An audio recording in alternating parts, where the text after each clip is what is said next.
కేసీఆర్కు Chandrababu jail gift ఇవ్వబోతున్నారా? Phone tapping వ్యవహారంలో ప్రణీత్రావు రూపంలో కేసీఆర్ కుటుంబం జైలుకి వెళ్ళడం ఖాయమా అంటే అవుననే సమాధానం ఇస్తున్నారు కొంతమంది రాజకీయ విశ్లేషకులు. ఇక ఇదే అంశానికి సంబంధించి మనతో మాట్లాడేందుకు ప్రముఖ రాజకీయ విశ్లేషకులు, ప్రముఖ సీనియర్ జర్నలిస్ట్ సిఎస్ రావు గారు మనతో ఉన్నారు. సార్తో మాట్లాడదాం. Sir hi sir. నమస్తే కృష్ణ.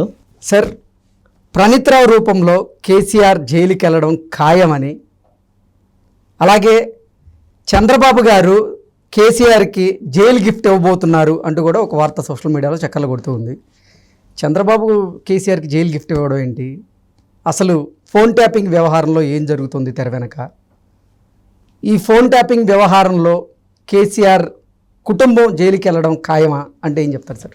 సో తాజా అప్డేట్స్ని కనుక చూస్తూ ఉంటే డెఫినెట్గా సమీప భవిష్యత్తులోనే లోక్సభ ఎన్నికలకు ముందు వెళ్తారా, లోక్సభ ఎన్నికల తర్వాత వెళ్తారా అనేది మాత్రం చూడాలి. అది మాత్రం క్లారిటీ లేదు. కానీ ఖచ్చితంగా ముందో వెనకో కేసీఆర్ జైలుకి వెళ్ళడం ఖాయంగా కనిపిస్తుంది. తాజా అప్డేట్స్ ఆ విధంగా ఉన్నాయి. ఎందుకంటే డిఎస్పీగా ఉన్నటువంటి ప్రణీత్రావు అడ్డంగా దొరికిపోయాడు పోలీసులకి, తెలంగాణ పోలీసులకి దొరికిపోయారు ఆధారాలతో సహా. ఇప్పుడు ఆయన మీద కేసు పెట్టబోతున్నారు. కేసు పెట్టడానికి రెడీ అయ్యారు. క్రిమినల్ కేసు నమోదు చేస్తూ ఉన్నారు. పట్టాపురం పోలీస్ స్టేషన్లో కేసు పెట్టడానికి సిద్ధమైంది ఫైలు. సిట్ ఆదేశం జారీ చేయాలా సిట్ విచారణకి, లేదా తెలంగాణ సిఐడికి అప్పచెప్పాలా విచారణని అనే దాని మీద ఇప్పుడు రేవంత్ రెడ్డి ప్రభుత్వం తర్జన భర్జన పడుతూ ఉంది.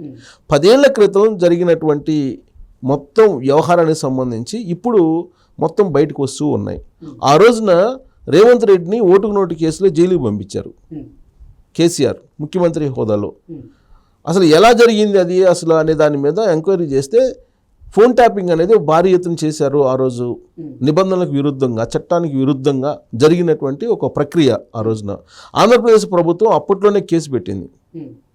అప్పట్లోనే కేసు పెడితే దాని మీద ఎంక్వైరీ చేయకుండా కేసీఆర్ తన అధికార దర్పాన్ని ఉపయోగించి రేవంత్ రెడ్డిని జైలుకు పంపించడంతో పాటు చంద్రబాబు నాయుడిని రాజకీయంగా నిర్వీర్యం చేసేదానికి ఆ ఓటుకు నోటు కేసును ఉపయోగించుకున్నాడు.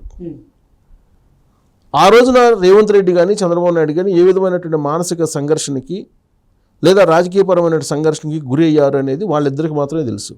గురు శిష్యులు వాళ్ళిద్దరు. రాజకీయంగా గురువు చంద్రబాబు నాయుడు రేవంత్ రెడ్డికి. ఆ రోజున వాళ్ళిద్దరు పడినటువంటి మానసికమైనటువంటి వేదన అది వర్ణనాతీతం, వాళ్ళిద్దరికీ తెలుసు. రేవంత్ రెడ్డి అనేక సందర్భాల్లో చెప్పారు, అసలు నేను చేసిన తప్పేంటి, ఆ కేసు ఏంటి, ఏసీబీకి సంబంధం లేదు కదా, ఏసీబీకి ఏ సంబంధం, ఒకవేళ డబ్బులు దొరికితే అది ఇన్కమ్ ట్యాక్స్ వాళ్ళు రావాలి, ఏసీబీకి పట్టించడం ఏంటి? ఏసీబీ అనేది రాష్ట్ర పరిధిలో ఉంటుంది. రాష్ట్ర పోలీసులు ఎవరు ఆధ్వర్యంలో పనిచేస్తారు? రాష్ట్రంలో ఉండేట్టు ముఖ్యమంత్రి ఆధ్వర్యంలో పనిచేస్తారు.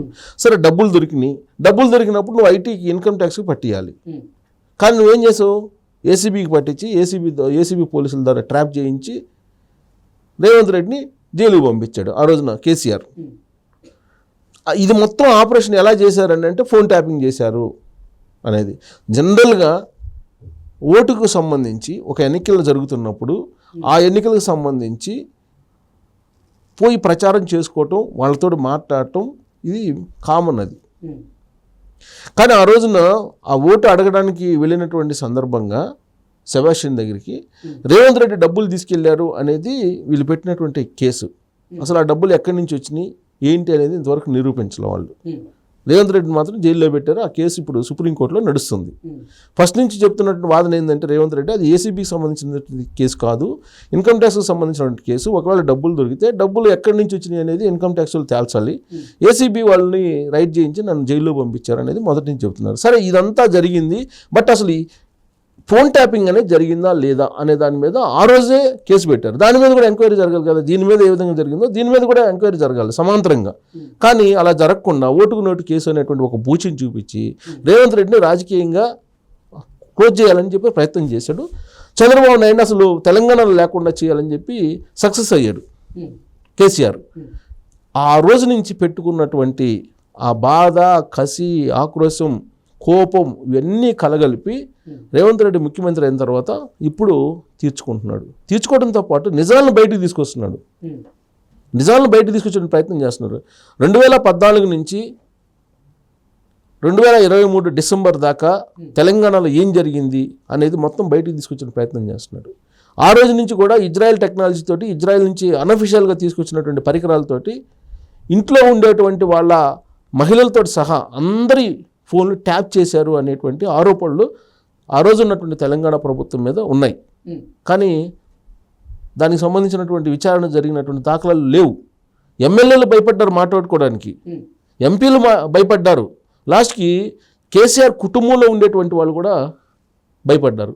నాకు ఒక మెసేజ్ పంపించారు వేరే వాళ్ళు, కల్లగొండ ఫ్యామిలీలో ఉండేటువంటి ఒక ఫ్యామిలీ మెంబరే నాకు నేను ఒక మెసేజ్ పంపించారు. ఆ మెసేజ్ ఏంటంటే హరీష్ రావు భార్యకి సంబంధించినటువంటి ఫోన్ కూడా ట్యాప్ చేశారు, హరీష్ రావు ఫోన్ ట్యాప్ చేశారు అనేటువంటి మెసేజ్ ఒకటి నాకు పంపించడం జరిగింది. అంతేకాదు ఇప్పుడు ఎవరైతే సంతోష్ రావు ఉన్నారో సంతోష్ రావు ఈ మొత్తం ఆపరేషన్ చేశారు అనే అనుమానాలు కూడా ఉన్నాయి తొలి నుంచి. ఈ సంతోష్ రావు కూడా తన ఇంట్లో కుటుంబీకుల మీద కూడా ట్యాప్ చేశారు, వాళ్ళ సొంత మిసెస్ మీదనే నిఘా పెట్టి ట్యాప్ చేశారు ఫోన్ అనేటువంటిది కూడా వినిపిస్తుంది. సరే అదే దాని నిజమా అనేది ప్రూవ్ కావాలి. ఇప్పుడు అంతా కూడా అతని మీదనే వెళ్తుంది. సో అతనే ఈ మొత్తం వ్యవహారాన్ని నడిపించారు. కేసీఆర్కి ఆయన దగ్గరగా ఉంటాడు, ఆయనే ఈ మొత్తం వ్యవహారం నడిపించాడు అనేది బీఆర్ఎస్ వర్గాల్లోనే చర్చ జరుగుతుంది. ఈ మొత్తం కేసులు బయటకు వస్తున్నటువంటి క్రమంలో సరే ఎవరు ఛార్జ్ చేయించారు ఇవన్నీ? ఆ రోజు ఉన్నటువంటి కేసీఆర్ కానీ వాళ్ళని అంటే ఆ రోజు ఇంటెలిజెన్స్ చీఫ్గా ఉన్నటువంటి ప్రభాకర్ రావు ఛార్జ్ చేయించారు. అప్పుడు శివధర్ రెడ్డి, ఇప్పుడు ఇంటెలిజెన్స్ చీఫ్గా ఉన్నటువంటి శివధర్ రెడ్డే ఈ ఫోన్ ట్యాపింగ్ వ్యవహారం నడిచింది అనేది అప్పుడే గ్రహించాడు ఆయన.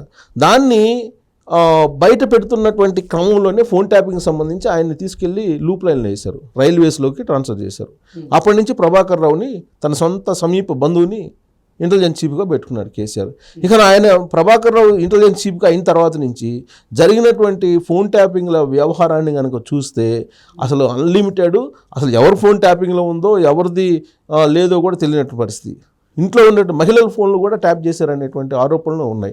దానికి అంతటికీ సూత్రధారి ఆయన అయితే, పాత్రధారి ఇప్పుడు డిఎస్పీ హోదాలో ఉన్నటువంటి ప్రవీణ్ రావు అనేది తెలంగాణ పోలీసులు భావిస్తూ ఉన్నారు. ఆ మేరకు విచారణ చేస్తున్నారు. అసలు ఇంకొక విషయం ఏంటంటే అసలు డిఎస్పీగా ప్రమోషన్ ఎలా వచ్చింది ఈ ప్రణీత్ రావుకి అనే దాని మీద కూడా ఇప్పుడు ఎంక్వైరీ చేస్తున్నారు. ఆ ప్రమోషన్ కూడా అడ్డదారుల్లో వచ్చింది అనేది కూడా ఇంకొక ఆరోపణ ఆయన మీద ఉంది. మొత్తం మీద ప్రణీత్ రావు మీద క్రిమినల్ కేసు అయితే పెడుతున్నారు ఆల్రెడీ. ఆ క్రిమినల్ కేసుకు సంబంధించి ఆయన అరెస్ట్ చేసి మొత్తం విచారణ చేస్తే ఆయన వాంగ్మూలం మేరకు కేసీఆర్ని అలాగే కేసీఆర్ ఫ్యామిలీలో ఎవరైతే ఈ ఫోన్ ట్యాపింగ్ సహకారం అందించారో, ఫోన్ ట్యాపింగ్ చేయమని చెప్పారో, ఒత్తిడి తీసుకొచ్చారో వాళ్ళని జైలుకు పంపించడం అయితే ఖాయం. ఎందుకు అనంటే ఇండియన్ టెలిగ్రాఫ్ చట్టం అనేది చాలా పకడ్బందీగా ఉంటుంది, చాలా కఠినమైనటువంటి చట్టం అది. ఆ చట్టాన్ని ధిక్కరిస్తే డెఫినెట్గా జైలుకి పోవాల్సింది ఎవరైనా సరే. బహుశా అందుకనే రేవంత్ రెడ్డి ఆ మొత్తం కేసు తీశారు. తీయడంతో పాటు రేవంత్ రెడ్డి ప్రమాణ స్వీకారం చేశాడండి 7వ తారీఖున. రిజల్ట్ 3వ తారీఖు వచ్చినట్టుంది కదా, డిసెంబర్ 3వ తారీఖు. డిసెంబర్ 3వ తారీఖున రిజల్ట్ వచ్చినటువంటి రోజు రాత్రి ఇంటెలిజెన్స్ ఆ రోజు డిఎస్పీగా ఉన్నటువంటి ఈ ప్రణీత్ రావు 14 హార్డ్ డిస్కుల్ని కాల్చివేయడంతో పాటు వందలాది సిమ్లు మొత్తం బూడిద చేశాడు అనేటువంటిది పోలీసులు అనుమానిస్తున్నారు. అలాగే ఫైల్స్, అనేకమైనటువంటి ఫైల్స్, హార్డ్ డిస్క్లు మొత్తం మాయం చేశారు ఆ రోజు రాత్రి. మొత్తం ఎలా మాయం చేశారు? మొత్తం పోగానే అక్కడ ఉండేటువంటి స్టాఫ్కి చెప్పేసి సీసీ కెమెరాలన్నీ ఆఫ్ చేయించేసి, సీసీ కెమెరాలు కంప్లీట్గా ఆఫ్ చేయించేసి మొత్తం తనే ఈ హార్డ్ డిస్క్లు మొత్తాన్ని 14ని గోడౌన్ కింద ఉండేటువంటి సెల్లార్కి తీసుకెళ్ళి సెల్లార్లో వాటిని తగలబెట్టారు అనేది పోలీసులు ఇప్పుడు అనుమానిస్తున్నారు. దానికి సంబంధించిన ఆధారాలని అన్వేషిస్తున్నారు. ప్రాథమికమైనటువంటి ఆధారాలు అయితే దొరికాయి. ఇప్పుడు కొన్ని ఏంటంటే ఈయన తగలబెట్టచ్చు, హార్డ్ డిస్క్లు తగలబెట్టచ్చు, కానీ కొన్ని స్టోర్ అయి ఉంటాయి. ఇప్పుడు క్లౌడ్ టెక్నాలజీ వచ్చింది కదా, కొంచెం స్టోర్ అయి ఉంటాయి. కానీ అతను ఆ రోజు ప్రభుత్వం మారగానే వెంటనే ఆ రోజు రాత్రి అర్ధరాత్రి చేసిన పని ఏంటంటే 14 హార్డ్ డిస్క్లో ఉండేటువంటి సమాచారాన్ని అతను తగలబెట్టడంతో పాటు సిమ్ కార్డులని, కొన్ని వందల సిమ్ కార్డులని తగలబెట్టారని అంటే ఎవరెవరు ఫోన్లు ట్యాప్ చేశారు అనేది ఖచ్చితంగా అది బయటపడి ఉండేది ఉన్నట్టయితే, ఆ సిమ్లు ఉన్నట్టయితే. అసలు ఎవరెవరు ట్యాప్ చేశారో తెలియదు కదా. ఇప్పుడు బీజేపీ వాళ్ళు ఎవరు ట్యాప్ చేశారు, లేదా ఇక్కడ ఉండేటువంటి కేంద్ర నిఘా వర్గాలు ఉంటాయి, వాటి ట్యాప్ చేశారా? అసలు యాక్చువల్గా ఈ ట్యాపింగ్ అనేది మన వామపక్ష తీవ్రవాదాన్ని అడ్డుకోవడానికి, వామపక్ష తీవ్రవాదాన్ని అణిచివేయడానికి ఉపయోగిస్తారు. కానీ వీళ్ళు ఏం చేశారు? సొంత పార్టీ వాళ్ళ మీద, విపక్షాలు మీద విపక్ష లీడర్ల మీద ప్రయోగించారు. ఇలాంటి ప్రయోగం అసలు బీజేపీ వాళ్ళ మీద కూడా చేసి ఉంటారేమో అనేటువంటి అనుమానం కూడా వస్తుంది. ఇప్పుడు నరేంద్ర మోడీ ఇక్కడికి వచ్చి స్టే చేసిన రోజులు ఉన్నాయి, అమిత్ షా ఇక్కడికి వచ్చి స్టే చేసిన రోజులు ఉన్నాయి. సో కాబట్టి ఎవరు ఫోన్ ట్యాప్ చేశారు అనేది కూడా సందిగ్ధం. సో అవన్నీ బయట రావాలంటే ఆధారాలన్నీ బయట రావాలి. ఆధారాలు లేకుండా వాటిని బూడిద చేసేసారు. ఇప్పుడు ప్రణీత్ రావు మొత్తం చెప్పాలి. ప్రణీత్ రావు మీద కేసు పెట్టారు. కేసు పెట్టి అతన్ని ఇంట్రాగేట్ చేస్తారు. ఇప్పుడు సిట్కి అప్పచెప్పాలా లేదంటే తెలంగాణ సిఐడికి అప్పచెప్పాలా అని ఆలోచిస్తున్నారు. తెలంగాణ సిఐడిగా లేదంటే సిట్కి అప్పచెప్పిన సిట్ అయినా తెలంగాణ సిఐడి అయినా తెలంగాణ పోలీసులే. సో అది ఎలాగో రేవంత్ రెడ్డి ఆధ్వర్యంలో ఉంటుంది ముఖ్యమంత్రి కాబట్టి. సో ఖచ్చితంగా ప్రణీత్ రావుని ఆయన చేత ఏ విధంగా నిజాలు చెప్పించాలో పోలీసులకు బాగా తెలుసు. అంటే ఇప్పుడు సాక్ష్యాధారాలన్నీ కూడా కాలిపోయిన నేపథ్యంలో అసలు కేసీఆర్ గారి కుటుంబం కానీ లేకపోతే కల్వకుంట్ల కుటుంబం జైలుకి వెళ్ళే పరిస్థితి ఉంటుందంటారా? 100% ఉంటుంది. ఎందుకంటే ఇండియన్ టెలిగ్రాఫ్ చట్టం చాలా పకడ్బందీగా చాలా బలంగా ఉంటుంది. దాన్ని ధిక్కరించినటువంటి వాళ్ళు ఖచ్చితంగా జైలుకి వెళ్ళాలి. కఠిన చర్యలు తప్పదు. ఇప్పుడు ఆయన 14 ఆర్డిస్టులు తగలబెట్టారనేది కన్ఫామ్. అదొక ఆధారమే కదా, అదొక నేరమే కదా. అందుకే ఆయన మీద క్రిమినల్ కేసు పెడుతున్నారు. ఈ 14 ఆర్డిస్టులు కాకుండా ఎంతకంత సమాచారం అయితే పూర్తిగా అయితే పోయి ఉండదుగా, ఖచ్చితంగా ఎంతకంత ఉంటుంది. దాన్ని తీసుకొని అసలు 14 ఆర్డిస్టులు ఎందుకు తగలబెట్టావు అనే దగ్గర నుంచి విచారణ స్టార్ట్ చేస్తారు. సో ఎవరైనా స్టేట్మెంట్ ప్రకారంగా కేసీఆర్ కుటుంబాన్ని టచ్ చేసే ఆ పరిస్థితి ఉంటుందంట. జస్ట్ ఇప్పుడు ప్రణీత్ రావు వాంగ్మూలం ఇస్తే ఇంటెలిజెన్స్ చీఫ్గా ఉన్నటువంటి ప్రభాకర్ రావుని ఇమీడియట్గా అరెస్ట్ చేసి ఆయన మీద కూడా కేసు పెట్టి విచారిస్తారు. వాళ్ళిద్దరిని విచారిస్తే మొత్తం భాగవతం మొత్తం బయటపడుతుంది. వెంటనే కల్వకుంట్ల ఫ్యామిలీని కేసీఆర్ని లోపలేసేదానికి 100% అవకాశం ఉందని చెప్పి మన టెలిగ్రాఫ్ చట్టాన్ని నమ్ముకొని విశ్లేషణ చేసుకోవచ్చు. అంత పకడ్బందీగా అంత కఠినంగా ఉంటుంది ఆ చట్టం. ఇండియన్ టెలిగ్రాఫ్ చట్టం అనేది అంత ఈజీ కాదు. అది చాలా. చంద్రబాబు గారు కేసీఆర్కి జైలు గిఫ్ట్ ఇవ్వబోతున్నారు. అయితే ఇది విచారణ వేగవంతమయ్యి ఎక్కడ కూడా హడ్డీలు లేకుండా, దీని మీద ఎలాంటి పొలిటికల్ ప్రెషర్ లేకుండా చట్టం తన పని తాను చేసుకోబోతే ఖచ్చితంగా చంద్రబాబు నాయుడు కేసీఆర్కి జైలు గిఫ్ట్ అయితే ఇస్తారు సమీప భవిష్యత్తులో మనం చూస్తాం. ఓకే.